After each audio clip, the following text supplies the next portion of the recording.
February 20th, 1943, north of Kasserine Pass, Tunisia. The German tank commanders couldn't believe what they were seeing. American Sherman tanks were executing coordinated maneuvers that defied all Wehrmacht doctrine, all without any visible signals. Through the dust and smoke, 5 Shermans, separated by broken terrain with no line of sight, converged on German positions with timing that seemed supernatural. No flags, no flares, no dispatch riders raced between the vehicles, yet they moved as a single, flawless organism. Each tank covering the other's blind spots, each crew knowing exactly where their comrades were. In contrast, the German Panzer IV commanders, equipped with Fug 5 radios, struggled to hear their own company leaders through static that overwhelmed their amplitude modulation, or AM, systems. The 10-watt German transmitters, state-of-the-art by 1930 standards, couldn't penetrate more than a few hundred meters when the tanks were moving. Crucially, most German tanks carried only receivers, meaning they could hear orders, but couldn't respond or report new threats or call for help. The Americans were operating with technology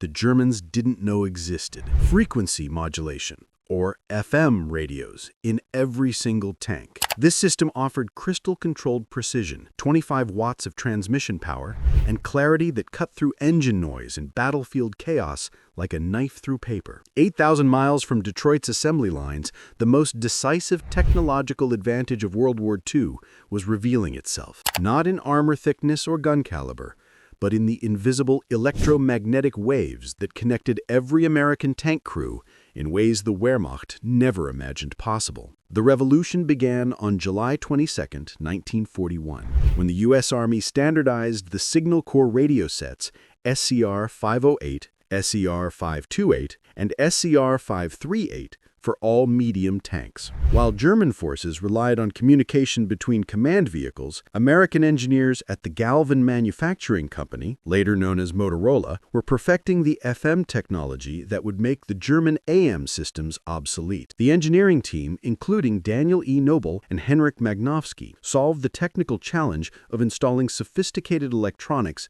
in the harsh environment of a tank. Their creation weighed 181 pounds and transformed every Sherman into a node in the world's first armored battlefield network. The BC-604 transmitter generated 25 watts of power, 2.5 times the output of the Fug 5 transceiver. Operating in the 20.0 to 27.9 MHz range, it offered 10 preset channels with crystal-controlled stability.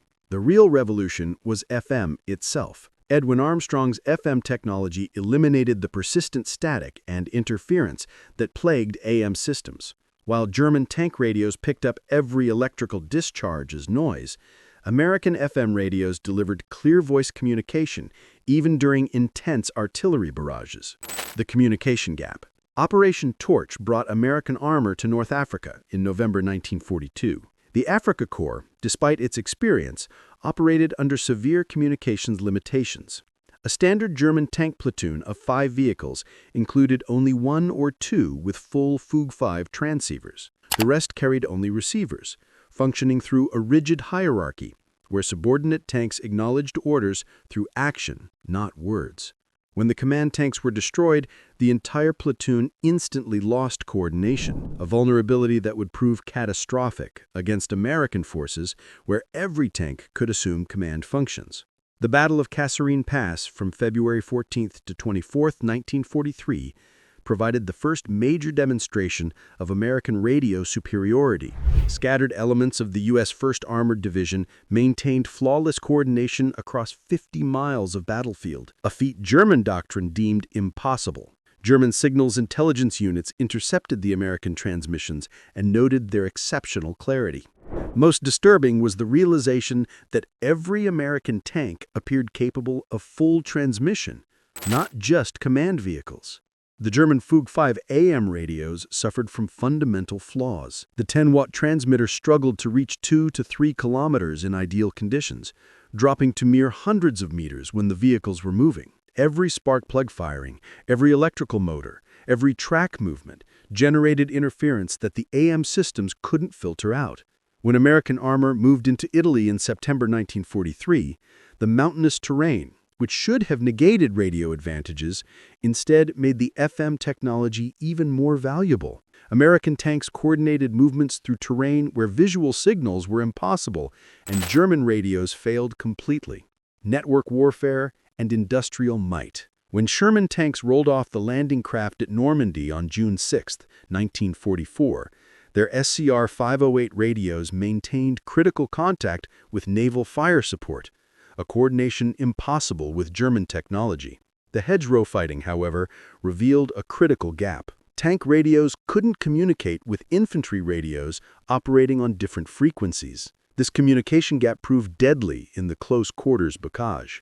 American innovators solved this within weeks by having crews mount EE-8 field telephones in boxes welded to the tank exteriors, wired directly to the internal communications. This simple modification revolutionized tank infantry cooperation by Operation Cobra in late July. Operation Cobra from July 25 to 30, 1944, demonstrated the full potential of American radio superiority. The 2nd Armored Division coordinated over 200 Sherman tanks through a network that gave them supernatural battlefield awareness.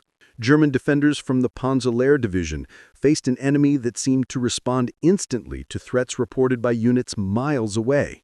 The German tanks, suffering from communication poverty, often relied on visual signals in low-visibility terrain. The irony was profound because the Germans had pioneered radio use in armored warfare. Heinz Guderian, the architect of the Blitzkrieg, had insisted on radio equipment in tanks since the 1920s.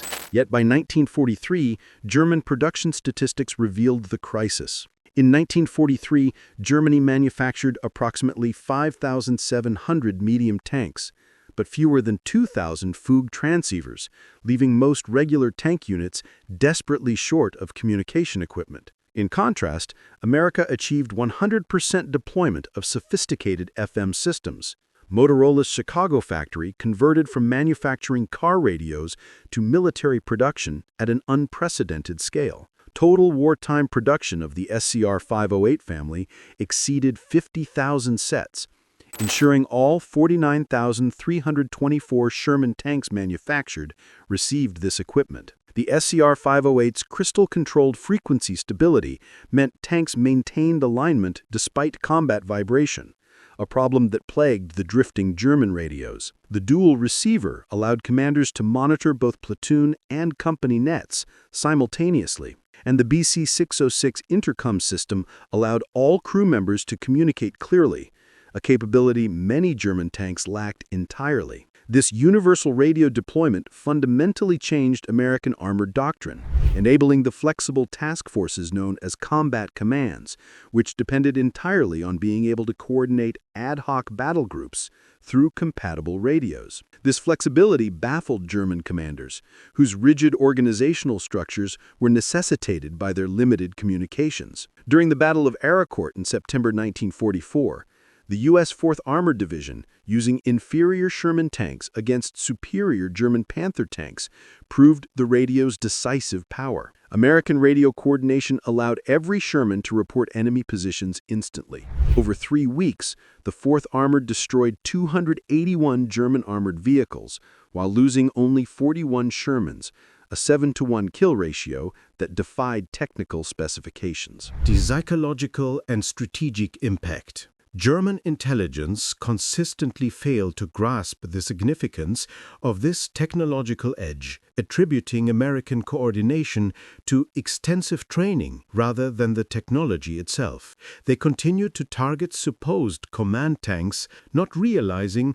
every Sherman could coordinate battlefield responses, and they planned ambushes, assuming American tanks would lose cohesion when separated, not understanding that radio contact maintained unit cohesion regardless of visual contact. As American forces approached the Rhine in March 1945, their communication superiority reached its zenith. The speed of command and control during the capture of the Remagen Bridge was unprecedented. Radio reports reached First Army headquarters within minutes, allowing divisions to shift and exploit the opportunity within an hour. German forces, dependent on vulnerable telephone lines, couldn't respond with comparable speed. The encirclement of the Ruhr Pocket in April 1945 demonstrated the culmination of this advantage. American armored columns coordinated a complex double envelopment entirely through radio. Inside the pocket, 325,000 German troops found their communications had collapsed. Field Marshal Walter Model made his final messages before communication failure: no contact with adjacent units, no communication with higher headquarters. Fighting continues, but coordination impossible. American radio superiority affected the psychological experience of tank warfare. American crews fought with the knowledge they were never alone. They were always connected. German tank crews experienced the opposite: profound isolation, fighting individual battles within larger engagements. After Germany's surrender, U.S. technical intelligence concluded that German tank communications equipment was approximately 5 years behind American systems. The Soviet Red Army, given access to the captured German equipment, chose to copy American radio designs for their post-war development, not the German ones. Final statistics reveal the magnitude of the difference. American production yielded over 50,000 radio sets, giving the Sherman a 100% deployment rate. German production yielded only about 6,000 transceivers for their medium and heavy tanks, resulting in only about a 20% deployment rate. The average time for an American fire mission was 3 to 5 minutes, compared to 15 to 30 minutes for a German one. The radio superiority of the Sherman tank established the principles that govern armored warfare today. As a German Bundeswehr training manual later explicitly stated, the defeat of superior German tanks by inferior American vehicles with superior radios teaches that information dominance overweighs platform superiority. The radio of the Sherman tank changed warfare forever. Every single Sherman carried the tools of victory, not just in his 75mm gun, but in the 181 pounds of radio equipment that connected its crew to every other American tank crew. This connection created a collective intelligence that no individual German tank, regardless of its superior armor or firepower, could match. On the day of Germany's surrender, Field Marshal Wilhelm Keitel allegedly commented, "We knew how to build better tanks, but you knew how to make them work together." This comment captured a fundamental truth: the side with superior communications defeated the side with superior weapons. The network defeated the platform. The connected overcame the isolated. This transformation occurred largely invisible to German forces, who saw American tactical superiority but didn't recognize its technological foundation until far too late. The German military's failure to recognize and adapt